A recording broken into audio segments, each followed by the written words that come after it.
You're watching a horror movie in the cinema.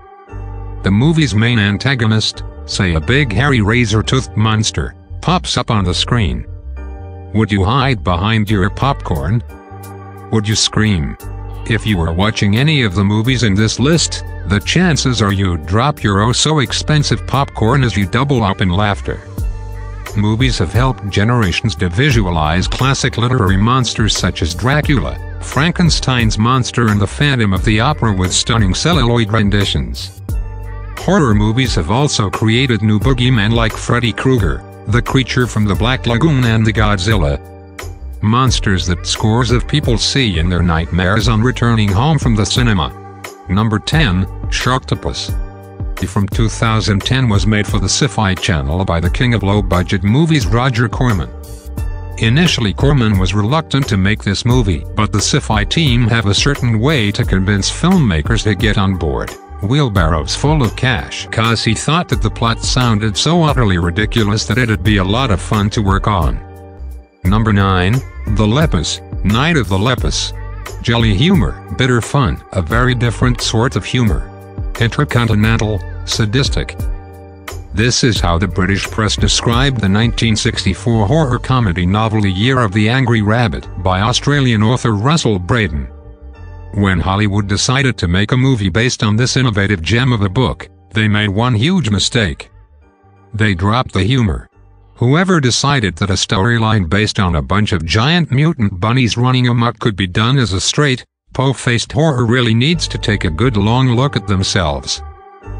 Maybe they had a bad experience with a giant man-eating rabbit as a child. The official poster for the film didn't actually show any rabbits on it because studio executives thought that audiences wouldn't take the film seriously after seeing fluffy bunnies on the poster for a horror movie. In reality, nobody can take this picture seriously after watching faded film star Janet Leigh and, randomly, Star Trek's DeForest Kelley battling against these monstrous mammals who've acquired a taste for human flesh. To make the giant monsters seem extra real, actual bunnies were used along with miniature sets designed to look like a dusty southwestern town. Venerable producer A.C. Lyles was best known for making B-movie western flicks such as Young Fury and Johnny Reno, and, most recently, as a consulting producer on the seminal TV drama Deadwood. So how could a man with years of experience in the industry think that a film about humongous rabbits chasing folk in an Arizona backwater town be a hit? We'll probably never know. Incidentally, this movie was made in 1972, and according to the Chinese zodiac, it was the year of the, you guessed it, rat. Number 8, Hitler's Head. They saved Hitler's brain. Although the title states that they saved Hitler's brain in this celluloid atrocity, they actually saved the Führer's whole head. They couldn't even get the title right. Originally a TV film called The Madman of Mandoras, producer Carl Edwards was unsatisfied by the limited audience his little opus got, so he made a feature-length movie. It needed 20 minutes of extra footage to bulk out the original TV film, so he enlisted a UCLA student to make the added material. Without any original costumes, the original cameras or any use of original production methods. As a result, large swaths of the movie seem totally different to the original, further cementing this film's status as one of the worst movies ever made. Number 7, Goblins, Troll 2. The scary monsters in the movie Troll 2 are, as the title would suggest, goblins. Wait, what? There are no trolls in this picture and no reference to the original Troll movie. What in the hell is going on here? It's so utterly appalling that the director, Claudio Fragasso, used the pseudonym Drake Floyd on the film's credits. But loads of people have done that in movies, right? Well, this is the man who directed such clangers as Women's Prison Massacre and Shocking Dark, an unofficial sequel to Terminator released a few years before T2, Judgment Day. So if he doesn't want to put his name to a movie, you know it's going to be bad. Yes, it's pretty shoddy. However, in the world of bad movies, this one falls into the category of so bad it's amusing. In recent years the movie has garnered a cult status, with clips from the film becoming internet memes due to the spectacularly bad acting and the cruddiest monsters seen in 90s cinema. The plot is pretty damn fantastic too. A family are chased by a group of vegetarian goblins who seek to transform them into plants and devour them. Why they had to be veggies and not just carnivorous goblins I do not know. The sub-Halloween masked faces of the goblins give the film such a comical air that Troll 2 is immensely watchable. You can't take your eyes off it, a bit like watching a hilarious car crash. Number 6. Charles Butcher Benton, Indestructible Man. Lon Chaney was a giant of the movie world. The man of 1,000 faces was one of Hollywood's biggest stars, bringing life to genre-defining monsters such as Eric the Phantom in The Phantom of the Opera and Quasimodo in The Hunchback of Notre Dame. His son, Lon Chaney Jr., also had success in his career, mainly as the title character in Universal Studios' classic 1941 monster flick The Wolfman and its sequels. However, Chaney Jr. felt that he was living in his father's shadow for much of his career. Most actors who tasted the success that Chaney Jr. had would be more than happy with their careers. But when your daddy is considered as one of the greatest horror actors of all time, bringing a gravitas to an often maligned genre, then one can understand why he thought he lacked sufficient accomplishments. In his role as reanimated crook Charles Butcher Benton in the movie Indestructible Man, Chaney Jr. showed that his worries about failing to live up to his father's reputation was pretty damn accurate. Don't get me wrong, the younger Chaney was a good actor, but he couldn't make this embarrassing excuse for a movie monster work. After scientists experiment on the body of an executed criminal, they accidentally reanimate him and making him super strong and making his skin impervious to damage. This Franken crook goes on a murderous rampage, seeking revenge on his former partners. Is this even a monster? Certainly not in the traditional sense. He isn't a composite of body parts like Frankenstein's monster, or a magically animated clay giant like the Golem. He's just Lon Chaney Jr. Also, the title is very misleading. He dies in the end. It should have been called The Not Exactly Indestructible Man. Poor. Number 5. Mothra, Godzilla vs. Mothra. Number 4. The Monster, Blood Beach.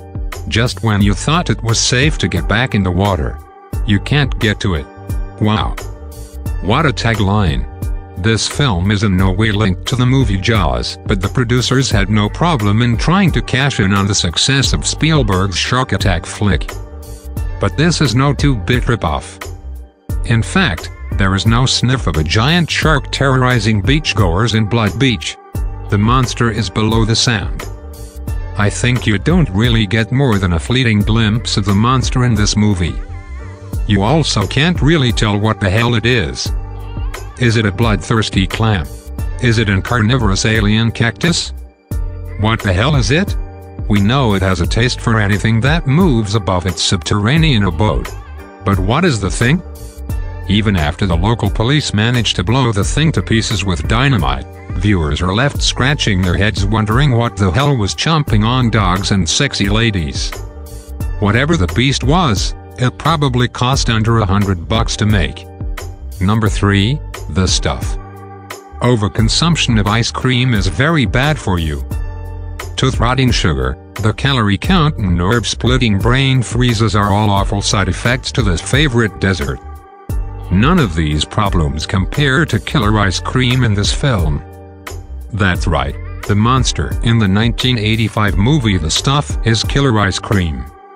When a bubbling white liquid is found oozing from the earth by a couple of miners, they soon discover that it's tasty, filling and contains no calories. It starts getting sold to the public and the stuff fast becomes the new food fad. Everyone is eating the stuff by the bucket load. But there are side effects. You turn into a zombie-esque creature and the stuff starts eating you from inside. The oozing sludge also has a mind of its own. In a memorable scene in a motel room, the stuff attacks a man while slithering up and down the walls and ceiling. This scene was shot in the same room as Johnny Depp's bedroom in A Nightmare on Elm Street. Although the film isn't terrible, The idea of killer ice cream isn't going to strike fear into the hearts of many people, except the marketing executives at Häagen-Dazs. In fact, the crew used tub upon tub of this particular ice cream as the stuff, along with yogurt and fire extinguisher foam. Number 2. Terror Toons. It will be difficult to say, here goes. In some place called the cartoon universe, a character who looks like a green Nazi-era cartoon of a Jewish man wearing a doctor's costume called Dr. Carnage rips some bloke's skull out through his stomach. So far, so stupid. Meanwhile, sisters Cindy and Candy and some brain-dead friends decide to watch a DVD called Terror Toons, created by the devil. They watch the film, which is about the psychotic antics of Dr. Carnage and his mutated lab monkey sidekick, Max Assassin. Geez.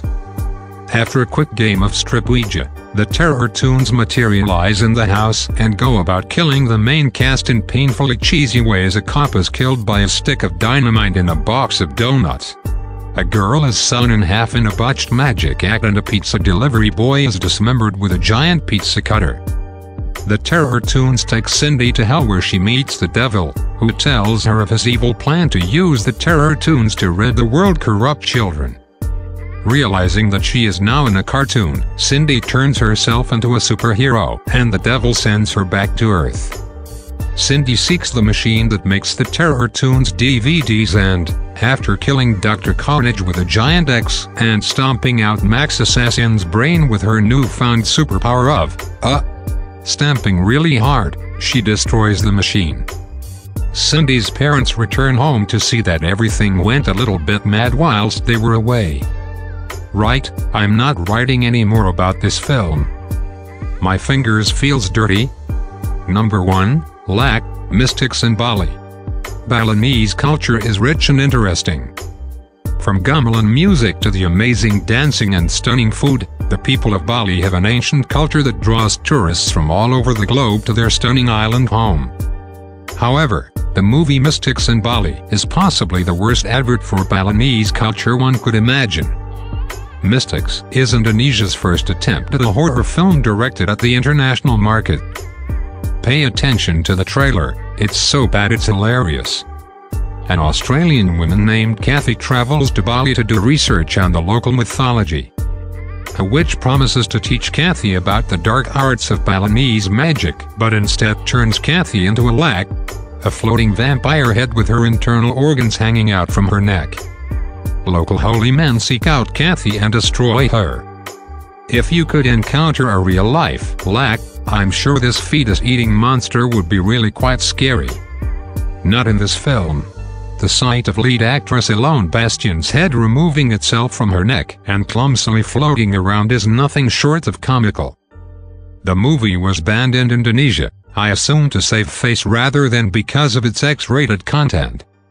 A real stinker. If you liked it, don't forget to subscribe. See you in the next video.